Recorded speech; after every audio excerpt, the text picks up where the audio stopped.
Well, we are doing a series on gender role. I'm Matt. I'm the pastor at Eagle Creek Church, and this is my wife, Sheri. Hello, everyone. And so Sunday, we talked about well, I did, talked about gender roles. I actually tried to talk her into helping me out on Sunday. I chickened out. And she chickened out. So we're going to take about 15 minutes here and hit this. And so I just wanted to open it up by saying, yes, in the Bible, it does actually show some gender roles that are a husband and a wife's, kind of responsibilities in the home towards one another, towards the kids.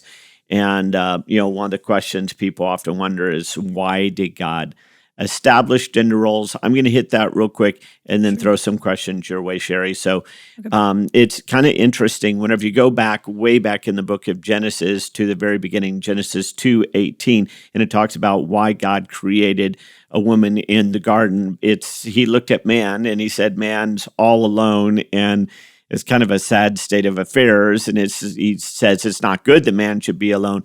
And it says, I will make a helper that is suitable for him. And a lot of people are like, well, that's the beginning of gender roles right there, because the lady is now the helper for man. And that is not the beginning of gender roles. That is not where it happened. The word, whenever you go back into the Hebrew, the concept was, I will make a helper that is suitable. The two words are two separate words. Suitable meant that is comparable or of an equal nature, not one of the animals, someone like him, someone who's just like him, but is there to help him. In what way is she supposed to be his helper? Like running around and making him iced tea and picking up his dirty laundry? Right. No, the only need in the garden was emotional, was he's lonely and he needs connection and relationship. The same as a woman would need connection or relationship. If the woman had been created first, God would have said, it's not good that she should be alone. I will make a helper, an emotional connection partner for him that is comparable and suitable. Yeah. And so that has nothing to do, helper has nothing to do with gender roles whatsoever. It was just the emotional need of man would be fulfilled in someone who was his equal suitable partner there. Yeah. So where does it occur? It occurs in Genesis 3, after they've fallen in sin. Now you have people, because their interests are competing with one another now. Before sin, there's no competition in interest. You and I, if we had no sin, honey, would never desire anything different than the holiness and the will of God about everything in our life. And so there would be no need for headship or leadership or followership, because there would only be partnership in holiness to do anything and everything God wanted us to do. Why does anyone have to be in charge when you both want the exact same thing together and are working selflessly and cooperatively to get there? Right. There was no need for it. But after sin, people start becoming selfish. They're working in different directions. And God realizes families can't move forward together when they're in conflict because of selfishness and sin. So now there has to be structure and order that's placed into human relationships, whether that be governmental relationships or school or church or homes or whatever. And so structure and a headship had to happen because of sin. So because of sin, in Genesis 3:16, one of the, I'll say, curses that came on the woman because of her sin was this: your desire shall be contrary to your husband, but he shall rule over you. And that is the nature and the beginning of the gender role. So with that, whenever, as a lady, you've had to think about this whole idea as a Christian idea of gender roles. How do you look at that really from sort of your own biblical perspective or Christian perspective on your life, and what kind of informs that for you? Sure.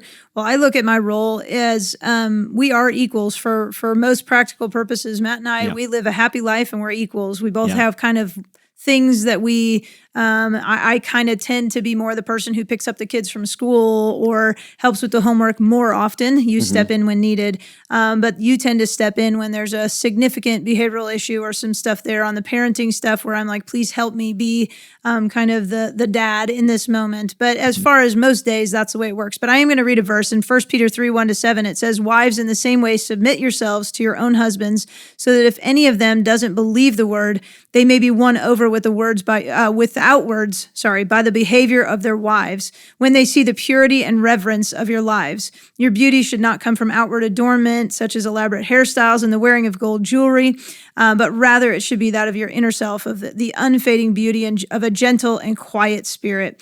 And I look at my role as a woman as kind of my opportunity to love and to care for my husband, to nurture my children, my husband, to take care of the people in my home. I do look at that, and I know that sounds like, oh, that's that old-fashioned biblical role, but I still value that and think I have a nurturing spirit and heart. I have a desire to love and to care for the people around me, and I need to lean into that. But when it comes to us as a husband and wife, it is my job ultimately, my role ultimately, to look and say, if there's ever a dispute, I should submit my heart, my will. I should lay down my wants and my wishes to be as a team, to be unified as a team, so that we move forward in a healthy way, and it's not just us butting heads all the time. So that's kind of how I view it. And I hear that, and I think, okay, from my perspective, my gut reaction is like, that's got to be hard. That's got to be stressful.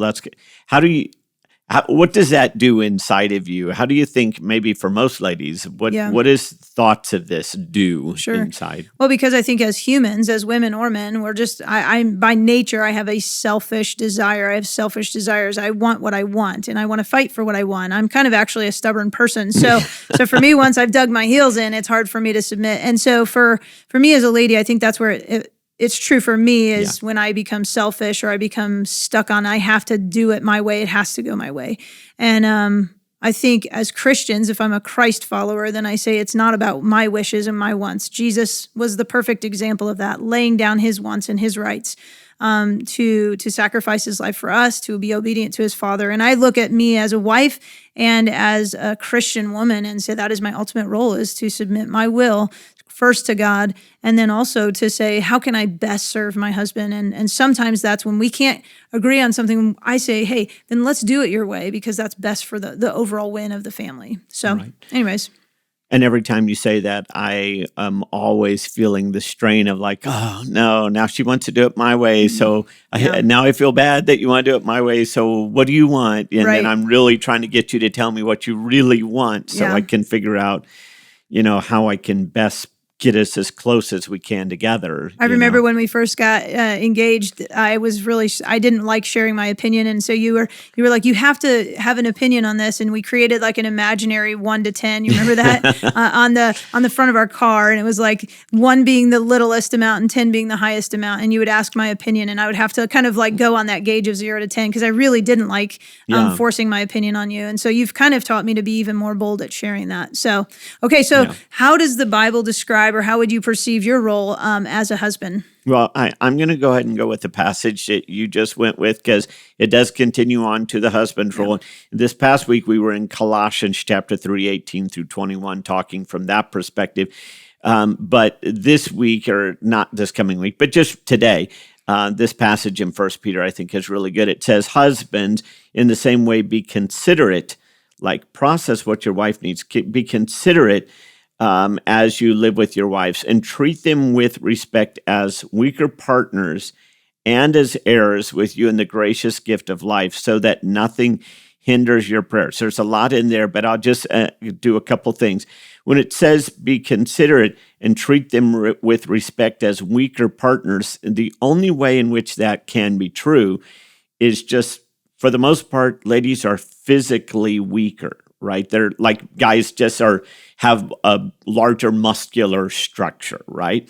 So it just means for men, don't bully your wives and be intimidating and force your way just because you're physically bigger. and said, instead, you don't use that in your one advantage you don't get to use with your wife. Instead, you're just going to be very, very considerate and respectful. Whenever someone is physically weaker, you treat them with extra respect in that way. And he says, because if you don't do this, it'll hinder your prayers. Well, what does that specifically mean? What is God saying? He said, if you bully her, I won't listen to you. Yeah. Yeah. And that's a Pretty pretty intense. big thing Yeah. when God says, you bully her, I won't listen to you.